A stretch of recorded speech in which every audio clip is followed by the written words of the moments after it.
Hello and welcome to the oddschecker betting show. This is your Royal Ascot preview, day one, sponsored by Tote. I'm your host, George Ellick. I'm delighted to be joined by two expert guests, oddschecker's very own tipster, Andy Holding, and welcoming from Tote, Jamie Benson. Jamie, great to have you on board and great to have Tote sponsoring the show. We're going to be recording day one, the Tuesday preview now, and then next week we'll be reconvening on Monday to record the next 4 days. And even though this is a racing show, and even though we are previewing Royal Ascot, we can't not mention that we're recording this on Friday morning. It is the Euros getting underway tonight with Germany against Scotland. And normally, I reckon most people listening to this or watching this would associate the Tote with racing. Not the case anymore. Bit of a football offering as well, and an offer too. Exactly. Yeah, we've given in to public pressure. We now do sports betting, you can bet throughout the Euros with us. We've got all normal sportsbook offering, and in particular, we're running a special England Euros offer where bet a fiver on any England match, and you get a free place pot for every goal we score. As if you didn't want to cheer them on enough anyway, you get a free £1 place pot every time we score. So we go and bang someone 5-0, then you're away and gone. Hopefully Harry Kane and everyone has their scoring boots on. But yeah, I'm sure they will do. Come on, they've got to get one or two at least. Surely, Andy, I know you're a football fan, and I can't imagine anything could sweeten an England goal more for you than winning a free place pot at the same time. Yeah, it's a very good offer. Yeah.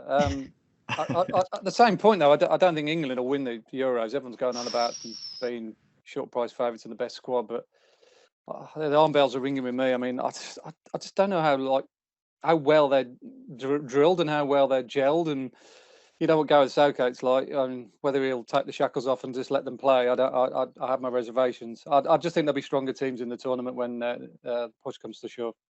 Andy, if only there was a podcast doing the rounds that was specifically about England at the Euros that you could listen to. We'll talk about it off air. The one thing I would say to that, Andy, is that England were winless in 6 games going into Qatar. So it's not like this isn't regular. We feel a bit undercooked before going into a tournament. But I kind of agree. In my mind, it wouldn't surprise me if we were terrible, and it also wouldn't surprise me if we won it. So we'll have to. I just think we're really rank value this time. Germany. Anyway, we'll get onto the racing now. We could do a pod on this probably. We'd have to have another chat with Tote if they wanted to sponsor a Euros pod.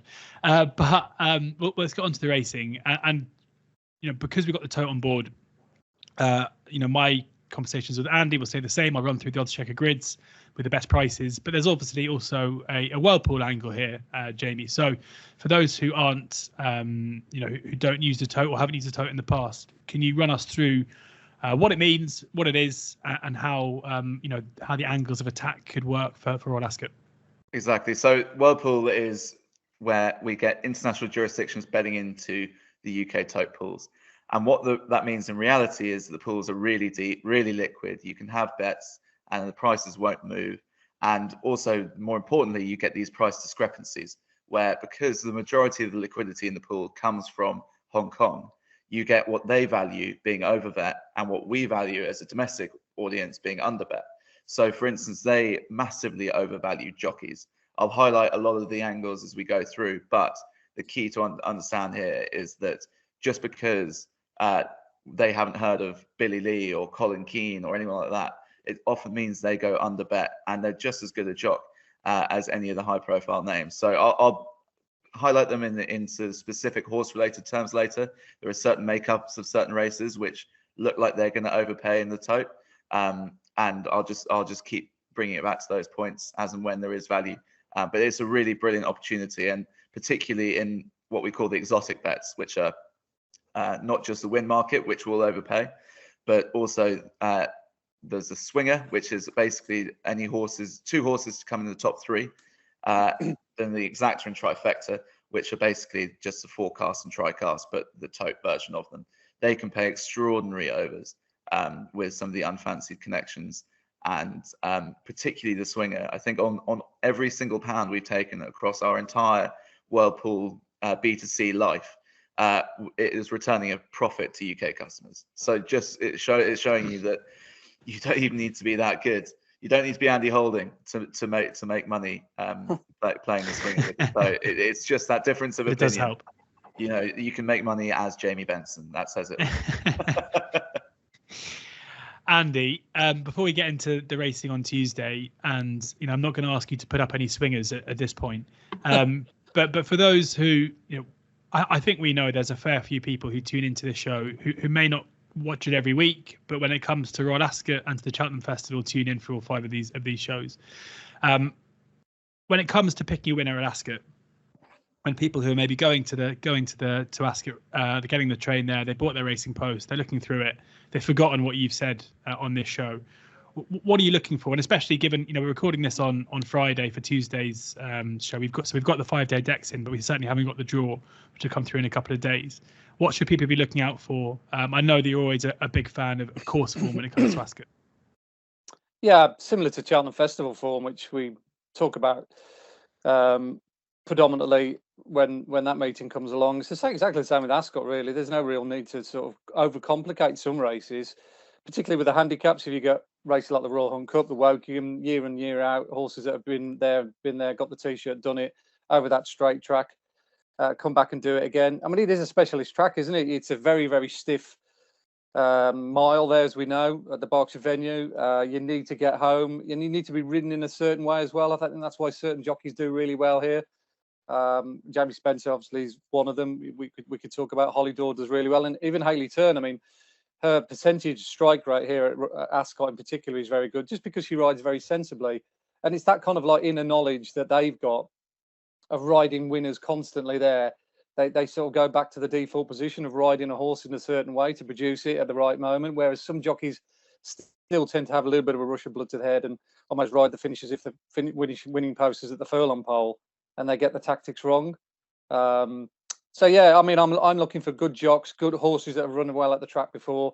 The draw probably won't get too bogged down with that until you see a bias maybe developing middle of the week. I mean, we were all quick to jump on the bandwagon after race 1. Oh God, the high numbers have won, so that means it's going to be like that for the rest of the week, but that often isn't the case. And obviously with a lot of the T-rolls, we're dealing with a level playing field with regards to draws and track form. So hopefully the time figures that I've got will play a key role in finding some of those winners.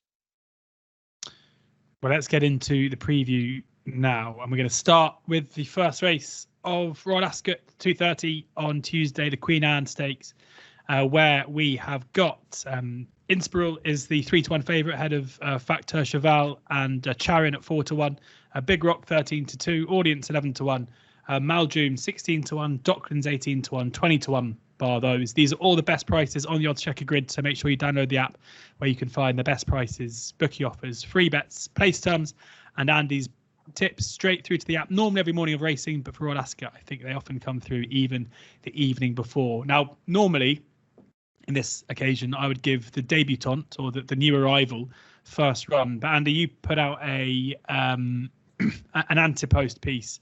Was it yesterday or the day before? And one of the, I think it was Wednesday. Yeah, it was Wednesday, wasn't it? Wednesday, and yeah. And one of the one that took up the most points on the staking plan was in this race. So I think it's only fair that we hand over to you, and the price is just about held up. Yeah, I was given a blank canvas really with regards to what I'd put up at Ascot. They just said, look, doesn't matter how many you put up or what days, but I thought I'd try and concentrate on the first 2 days, give me a little bit of scope towards the back end of the week. And I didn't really know some of the full declarations or get a picture of what might be in some of those races sort of Thursday, Friday onwards. So I concentrated on the first 2 days. I put up 3 selections, or 4 selections, but in the first 2 days. And the first one was Charin. Basically, 1 point each way it was, wasn't it? Yeah, it's a bit of a scumbag each way offering, really. Beautiful. At 9-2. I know, Nothing absolutely scummy about it. Disastrous way to start for the meeting for columns of my column on a thin one each way. But I just looked at it and thought, well, am I reading this wrong, or am I looking at a different race to everyone else? But that Lockinge, which obviously went the way of Audience, was a real sort of template for like how good Charin is and how much he's improved, I think, over the last 12 months, because he was the only one who offered any resistance to the well-ridden Audience, who obviously got on the fastest part of the track as well, over on that far side rail, or towards the far side rail. And everything that raced sort of in and around him towards the near side never really got a chance of getting into it, apart from Charing. And he was the only one who ran him down. But you look at the distance that Charing pulled clear with the rest. He was leaving good horses in his wake that day, obviously in Spiral. The French Raid as well, who won the big race at Ascot towards the back end of the last season, the Group 1, Big Rock. He was very strongly fancied on the day.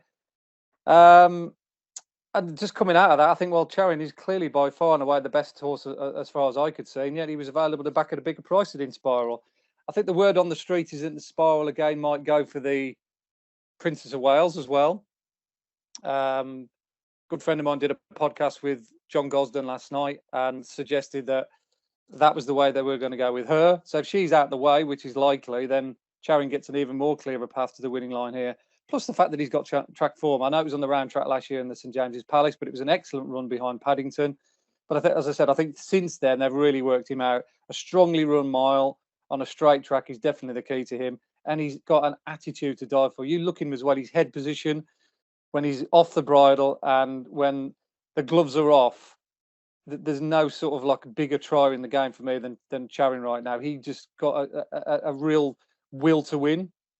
And I think he should be 3 for 3, really, looking at the way that Lockheed's panned out. I think he was just a bit unlucky on the day, the way it panned out. But I thought he was a really good, strong start to the meeting. Hopefully, he gets a good draw, somewhere in and around where our audience is, and this stiff straight mile will be right up his street because he'll just gallop all the way to the line. Yeah, Charing, best price 4-1 as it stands. 4-1 is the best you're going to get there.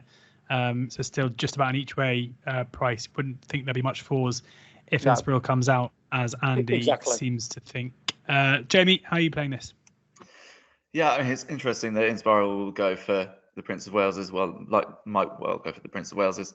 I might have liked her here. She was strip fitter. The Gosden form is a worry coming into this meeting, I must say. They haven't really been firing all cylinders, albeit not blowing out entirely. But to be honest, with the way that I think this is going to set up, there's going to be lots of pace on. Audience is going to go forward. Royal Scotsman went forward last time. Big Rock obviously goes freely from the front as well. And that's a strong pace, I think, could set the race up in a very similar way to when Docklands won the Britannia last year. And we've already spoken about Hayley Turner's record on the straight mile at Ascot. She also has an excellent record in World Pool. She overpays 87% of the time versus other jockeys, which is basically one of her highest overpay rates of any jockey in World Pool. So particularly in the exotics, she will be a big price. If you fancy Sharon to win, maybe Docklands to fill second, that should pay very, very well. And for me, I think Docklands looks set to run a massive race. He was second in the trial for this, just beaten a neck by Kudwa, who I would like to become here. Docklands for me, I think he has got a bit to find on ratings, but I don't see why he can't with that Britannia form, obviously very strong, and he looks a progressive horse, only just turned 4. So yeah, Docklands for me. Docklands 18-1 on the oddschecker grids, but as Jamie says, possibly an angle there with Hayley Turner, consistently underrated out in Hong Kong, disgrace, and therefore getting a bigger price over here for those who want to play. Docklands on the Tote. Charing very much the selection for Andy, with Sylvester de Souza riding for Roger Varian. Onto the commentary now, where Camille Pissarro and Coward of the County are 5-1 joint favourites. Al Qudra is 11-1. Francois Peace is 12-1. Andesite is 12-1. Catalyze is 16-1.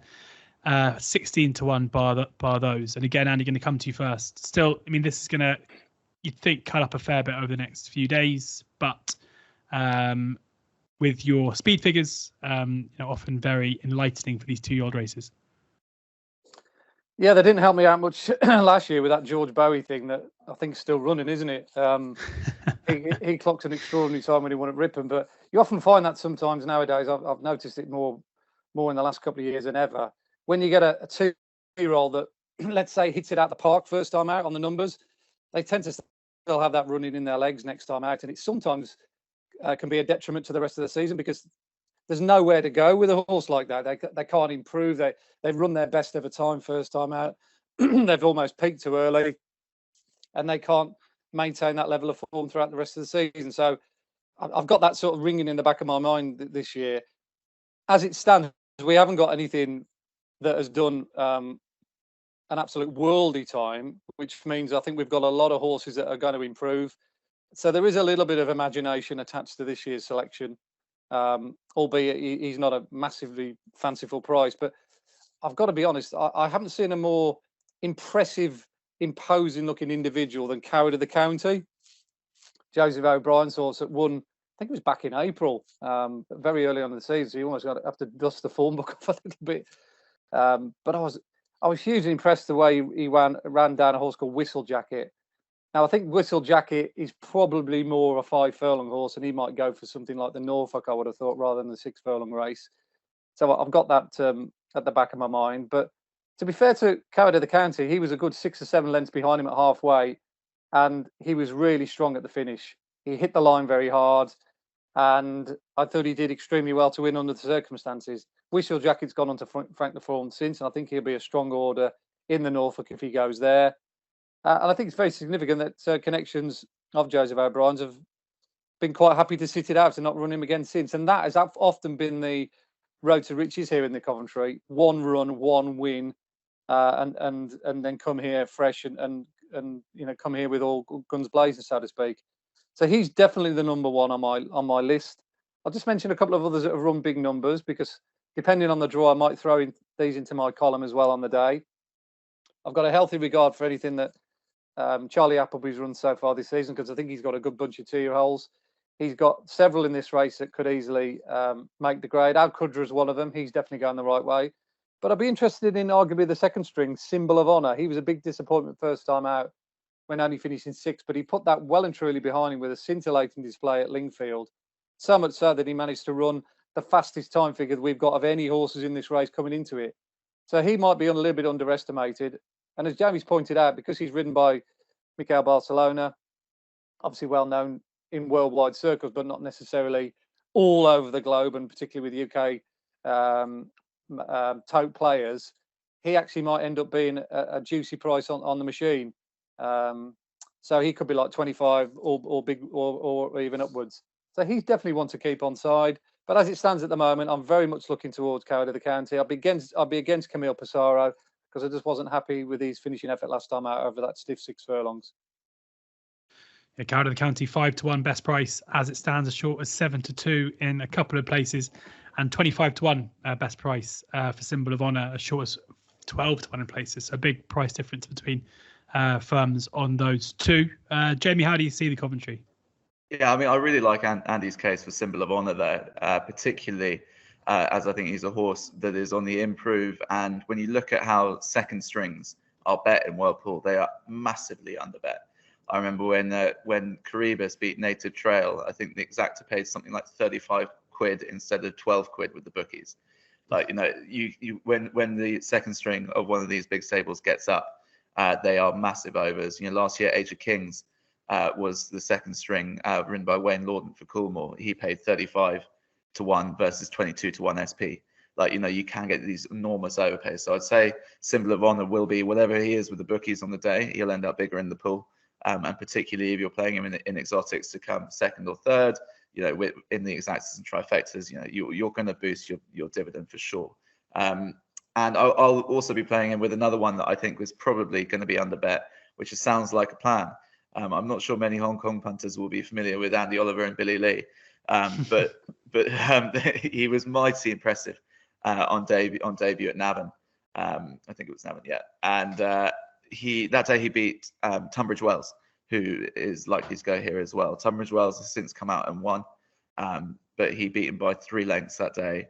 And although Aidens do come on for the run, so you can probably expect that Tunbridge Wells might have been a bit under that day. It Sounds Like a Plan was so impressive, and he did still do a bit wrong. He's still a bit green.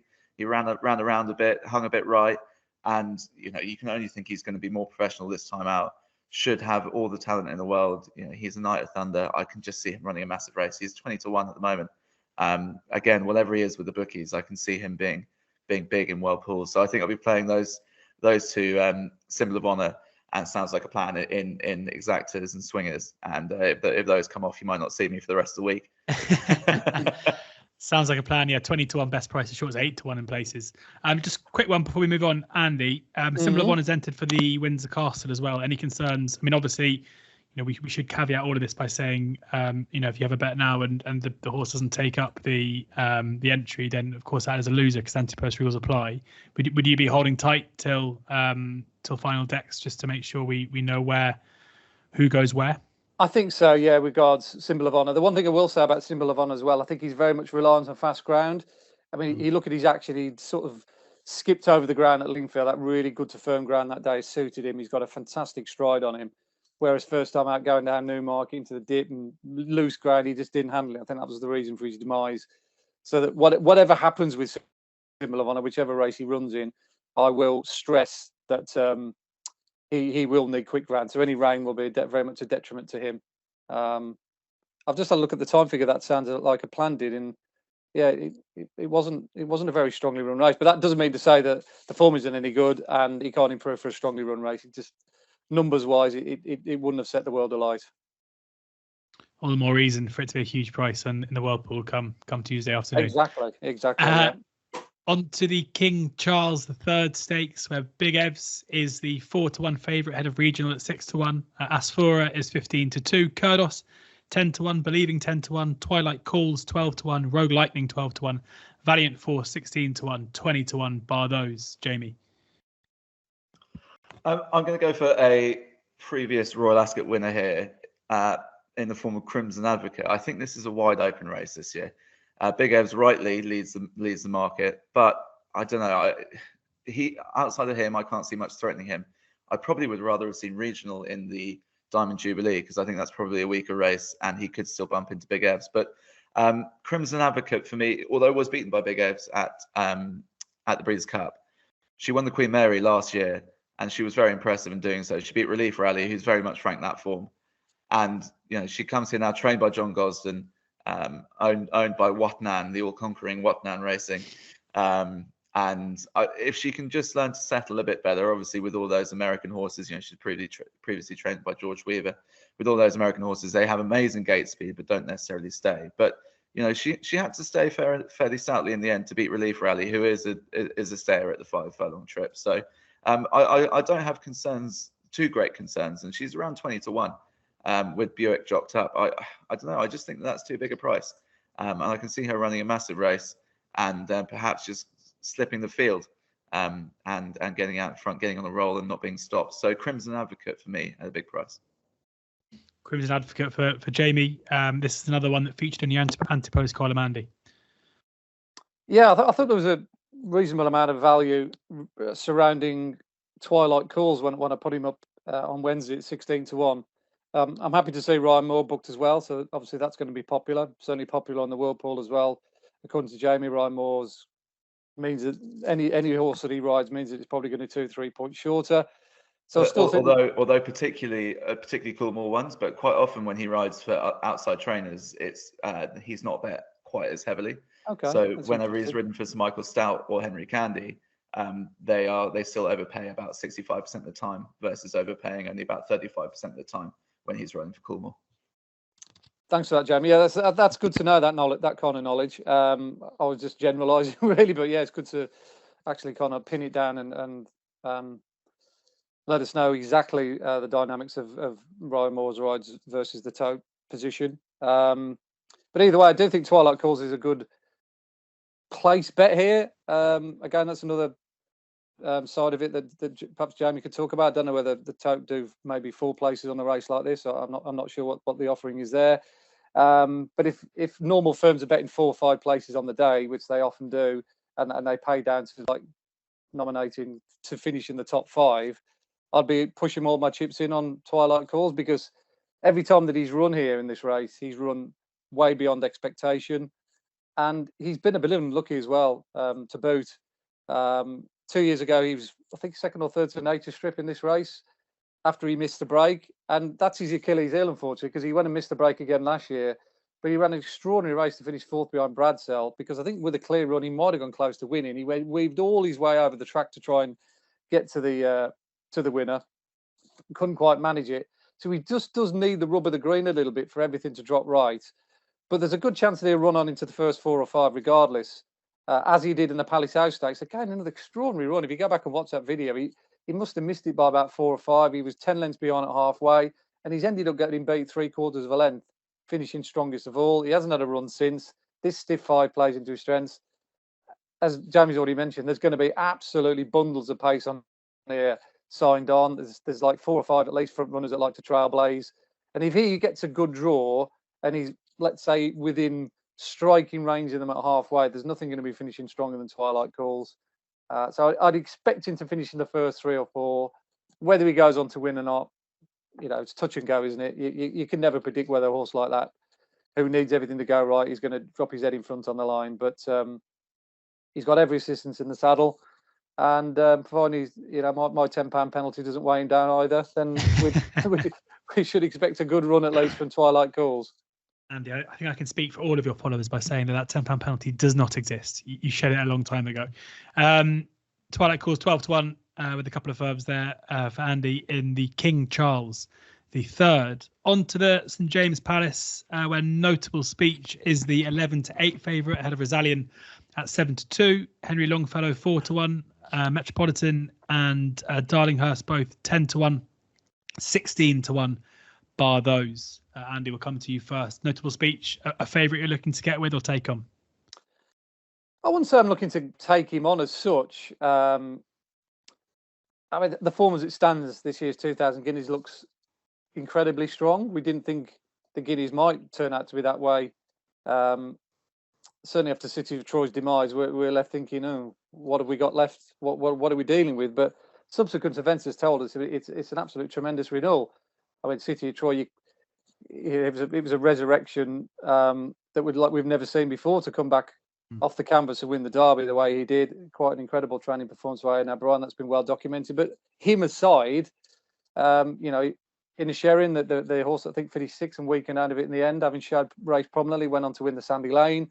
Ghostwriter, who was fourth in the French version, running really well. Didn't get the clearest of runs that day. Hartem run his heart out, of course, in the Irish 2000 Guineas. And the runner-up himself, Rosalien, did really well to run down his stable companion when winning at the Curragh. So everything about this year's 2000 Guineas, including the time figure as well, which is very, very good, suggests that we're dealing with an above-average crop of 3-year-olds. 11-8, 7-2, I think they're just too wide apart. I mean, I know on the day Notable Speech was much the best. He came from last to first to win, and I think he's a top-class horse. But you don't really know the full fitness of Rosalien and all the others on that occasion. And given that Rosalien's done well to win next time out of the Curragh from a poor track position, he obviously improved both mentally and physically and conditioning-wise to run to perform to an even better level next time out. So he's had an extra run, Rosalien. He's likely to be an absolute fever pitch, whereas maybe, first time out, you never really can tell, can you, with these 3-year-olds, whether they're absolute 100% or not. So there's a good chance that on a different day with a different draw, one might get a low draw, one might get a high draw, different track, of course. We're racing on a round track as well. It's a bit of a stalk and pounce track, isn't it, Ascot? You need to be in the right position, turning for home. Anything can happen. And I think 11-8, place 7-2 is far too big. I'd be more like 6-4, 9-4, 5-2 best. So I definitely think the value lies with Rosalien, because he's already gone on to prove that his seasonal kind of like graph is very much going in the right direction. So at this very moment in time, I'd certainly be looking to get with him rather than get against Notable Speech, as it were. Jamie, how does Sean Levy stack up in the and jockeys that are over or under bet? Yeah, well, I mean, I not only agree with Andy in terms of the price differential, but it's also a wonderful angle in Whirlpool. Notable Speech with Buick riding, the Godolphin first string will be massively overbet, especially considering that the Irish 2000 Guineas wasn't a Whirlpool day, so Hong Kong won't have seen that, but they will have seen Notable Speech winning the Guineas. So as far as they're concerned, Notable Speech is a world beater, and Rosalien was beaten last time by the connections which they know and love. Whereas Sean Levy overpays 75% of the time in the pool. William Buick on the Godolphin first string is more like 30%.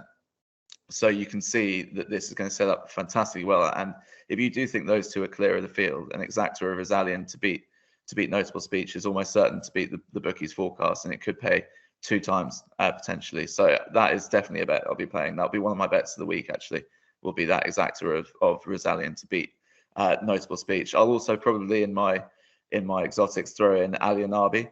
I thought his fifth in the Guineas was better than it might have looked. Jim Crowley was very easy on him. He might have got a little bit unbalanced. He just gave him one little backhander going into the dip, and I wonder whether he just slightly lost the rudder of himself for a second before staying on under hands and heels. Jim Crowley, who wouldn't normally be that bullish about his prospects, could not have been sweeter. Could not have had him beat actually going into the Guineas, and he was visibly disappointed with the run. And I can see him coming on a bundle for it. I'm a massive fan of Owen Burrows. I can see him again because he was beaten in the Guineas being a bit of the forgotten horse, and I can see him running a massive race here. The front two might be a little bit clear of him, even if he runs better than the Guineas run. But that said, I think he's probably a better horse than the rest of the field. So those three, I think, are clear for me, and should, if we can get Notable Speech beat, should overpay significantly in the exotics. Interesting. Alianabi, yeah, 16-1 with the fixed odds firms as short as 12-1 elsewhere. But as you say, Jamie, good angle there when it comes to taking on the favourite. On then to the Ascot Stakes next up, where we've got Malika is the 4-1 favourite with Pied Piper 6-1. Zan Dabad is 7-1. Burr Road 14-1, as is Cardiff Locklash. Pledge of Allegiance 14-1 as well. The Shunter 14-1. Grand Providence 14-1. Metier 16-1. 16-1 Alphonse Legrand as well. 20-1 bar those. A lot of familiar names here, Jamie. How do you see this renewal of the Ascot Stakes? Yeah, I mean a lot of great names here. A lot of names that I've punted the ears off at Cheltenham and got very wrong.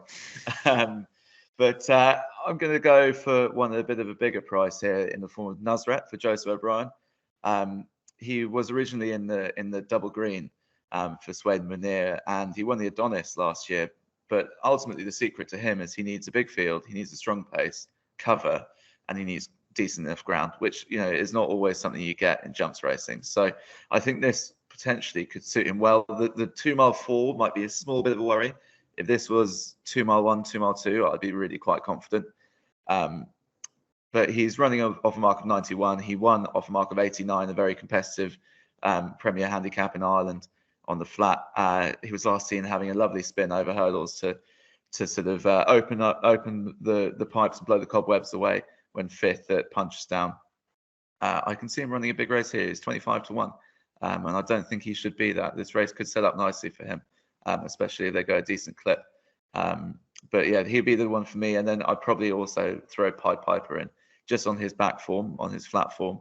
This makes a load of sense. He's a little short for me, but then again, he's running off 100. He's been rated higher than that in the past. He was a very unlucky 6th in this race a few years ago off a mark of 96. I can see him running a big race under the master of unlucky rides, Jamie Spencer. Yeah, that's one way of putting it. So just looking for price of Nusret, 25-1, and Pied Piper 6-1. Andy, how do you see the Ascot Stakes? Yeah, there's a few stats that often get bandied around for this race, which seems to come up trumps pretty much every year. Most predominantly, national hunt trainers tend to do really well in it. Willie Mullins obviously now has got the taste for it as well, so you've got to respect anything that Willie runs. Another stat as well, which I sort of wasn't aware of actually while I was reading. I think 5 of the last 16 winners have been fillies or mares. I think a horse from No Name won it a few years back, and Nicky Henderson's always got to be a consideration as well. And in the last 2 years, both the runner-up spots were fillies and mares as well. So with that in mind, I do think Divine Comedy is well worth more than the second look. I haven't seen an easier winner of a 2 mile race than her victory at Haydock for a long time. She literally came there with sort of the wrath of God behind her when she won that day, and sauntered to an easy win. The time figure is extraordinary as well for a race of its nature. So I'd very much have her on my short list, and she's 20 to 1 at the moment, which I think is quite big. If she gets a low draw on the day, I'll definitely be looking to get with her in some way, shape, or form. The softer the ground, the better. I'm not suggesting for 1 minute we're going to get biblical rain here, but we are in that sort of like showery kind of dynamic at the moment where Ascot could miss it. They could get a few mil, and it could go one way or the other. So I'd just keep my eye on the weather forecast and what it does over the weekend into sort of Monday, Tuesday before diving in with anything in particular. But I'm just saying, if it is on the easy side, which is not beyond the realms of possibility, then she's an even bigger player. And the other one I quite like is Zandabad. Now, this obviously would have been Tony Martin's, but obviously Tony Martin's got other things on his plate. Other things on his plate, yeah. wrap across the knuckles, whichever way you want to look at it. This is a classic plot horse for me, this. I mean, how it didn't win the Chester Cup, God only knows. It got into all sorts of tangles and problems and issues along the way, and it finished its race off incredibly strongly. So that was sort of plan A, very much quashed. But I think the key to that run there in particular, and obviously coming here, they were obviously thinking they're maybe going to come here off the back of a win, was the fact that they ran it over hurdles here at Ascot, a maiden hurdle back in March to get acclimatised to the track. That's the only reason why you'd bring a horse over here to run in a maiden hurdle on a I think it was a Sunday meeting as well. You think, what on earth is Tony Martin bringing over a horse to try and win a maiden hurdle? It didn't work, it finished third, but I very much think, like I say, it was just to bring it over, run it at the track, and just to get it in. Like I say, the first part of the deal was unlucky not to come off. The Chester Cup was obviously the plan, but this is very much a very, very solid plan B. And they've booked Will Buick as well. So if that gets a low draw on the day, I can't see Zandabad not going well. So at this very moment in time, that's my two against the field. The prices they are at the moment, depending on the draw and the ground, will be Divine Comedy and Zandabad. Yeah, Zandabad 7 to 1 at the moment, and Divine Comedy 20 to 1 pretty much across the board. Although a couple of firms do agree with Andy and go 12 to 1. All eyes on the draw. Two more races to cover now. We've got the Wolferton Stakes first up with Botanical, the 92 favourite ahead of Israr at 6 to 1. Alphalia also 6 to 1. Torito 7 to 1. Astro King and Maxus both 14 to 1. 16 to 1 Regal Reality. Mushtaba and Ancient Rome 20 to 1 bar those. Andy, take us away in the Wolferton.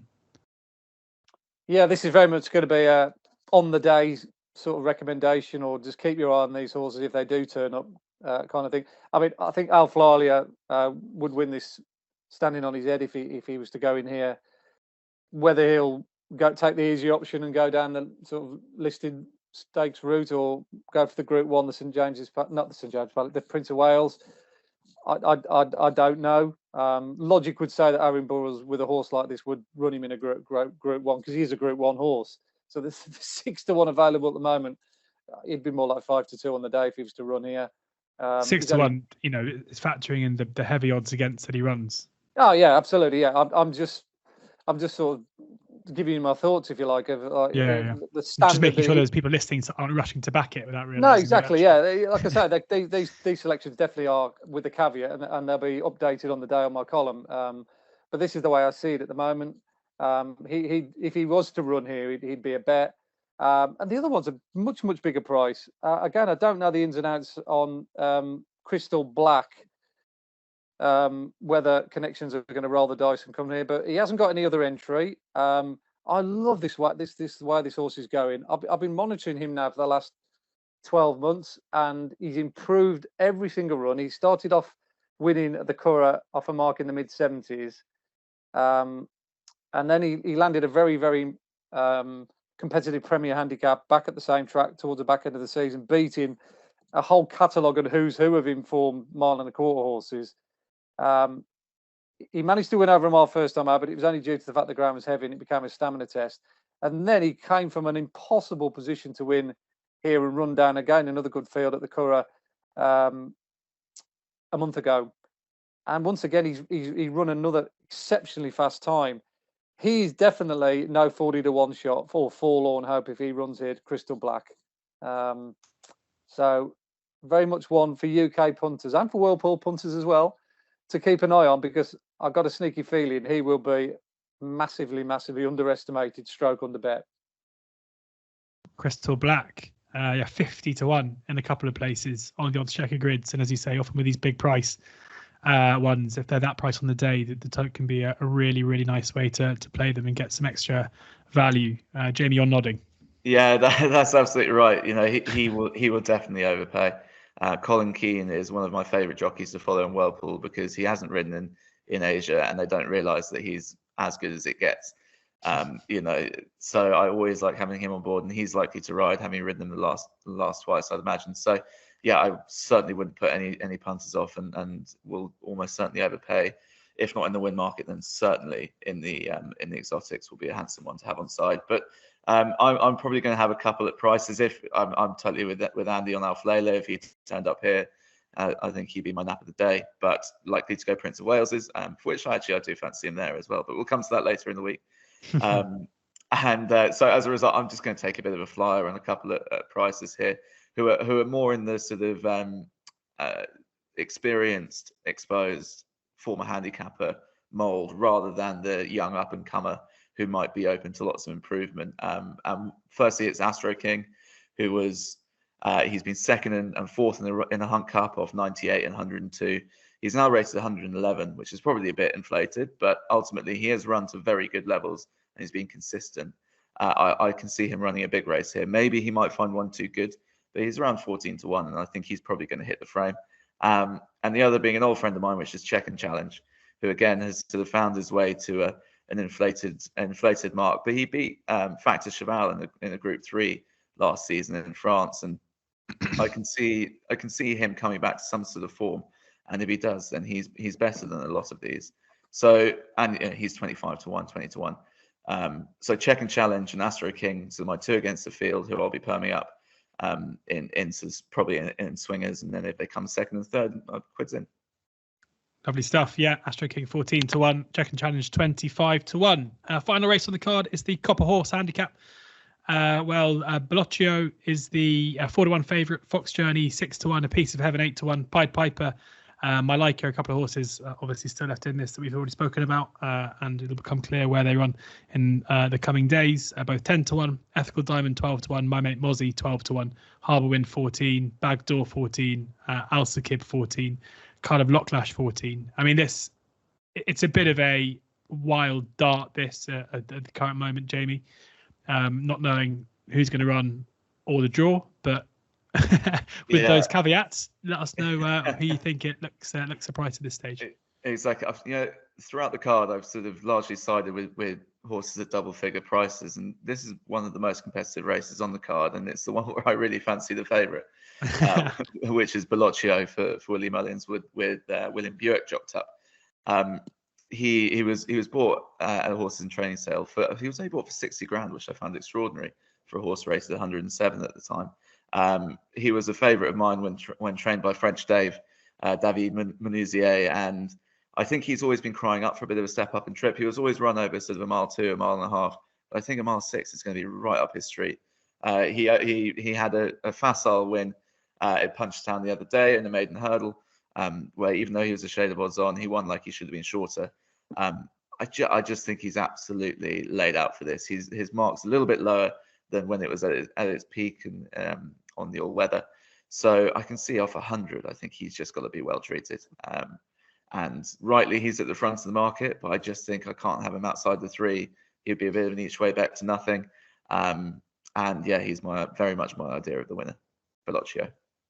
If you can't see him out of the 3 and you're getting 4 places, it really is an each way bet to nothing. All firms going 4 places as it stands. Andy? Yeah, I think we've got to pay a healthy respect, haven't we, to anything really runs in these kind of races. I mean, Vauban absolutely bolted up, didn't it? I think was the inaugural running of this, or it was certainly in the last couple of years anyway. It's only been going for 2 or 3 years as far as I can remember. But yeah, Bellocchio was brilliant the other day at Punchestown. He actually jumped really well, didn't he, Jamie? That was the feature about that performance. I actually marked him down as a horse that could perhaps go to Galway. I think there's a listed novices event that kicks off the card, the very first race of the entire 7 days. That would be on his remit. But yeah, it looks like they're going to come here. I was expecting something like maybe Daddy Longlegs to run in this, given the way that won at Punchestown, but they decided to roll the dice for this fella. It looks fairly obvious. If he can get sort of 4 to 1, 7 to 2, he's likely to go off even shorter on the day, no doubt. Just a couple of other horses to mention, just to make it interesting.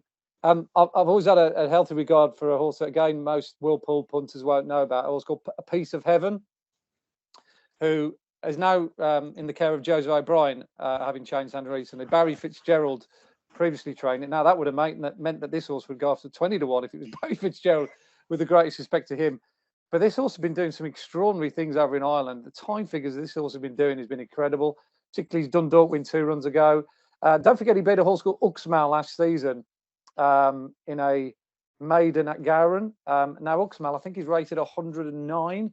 So you could see that this horse has been very well handicapped in his recent runs. He's now off 101, which is probably more in line with what he should have been in the first place. He's been getting away with daylight robbery. But I think Joseph's inherited a really good horse here. Mile 6 is fine for him. He stays well, and he has got a very good turn of foot. So he could be very, very dangerous if he gets a low draw. And the other one to mention as well is the class act of the race, the top one, Alcazab or Alcacid. He won here last year, coming from a long way back to win. So he's got proven Ascot form. That was over a mile and a half. And he won the Old Rowley Cup, which is always a very good stomping ground for future stars. I think Trushan won it many years ago. And we've had plenty of top class horses that have come out of that race and done well subsequently over the years in cup races. This horse is actually my E-ball horse for the year, because I think he's absolutely tailor-made for York. That long galloping straight over mile 6 will be ideal for him. And he ran really well last time out behind Pont Lonsdale in a fast time figure at Chester. He just didn't have the speed of a Group 1 horse to cope with a Group 1 horse around there. But it was still a good run. And I've seen Oisin Murphy's already been jocked for him. So he's 14 to 1.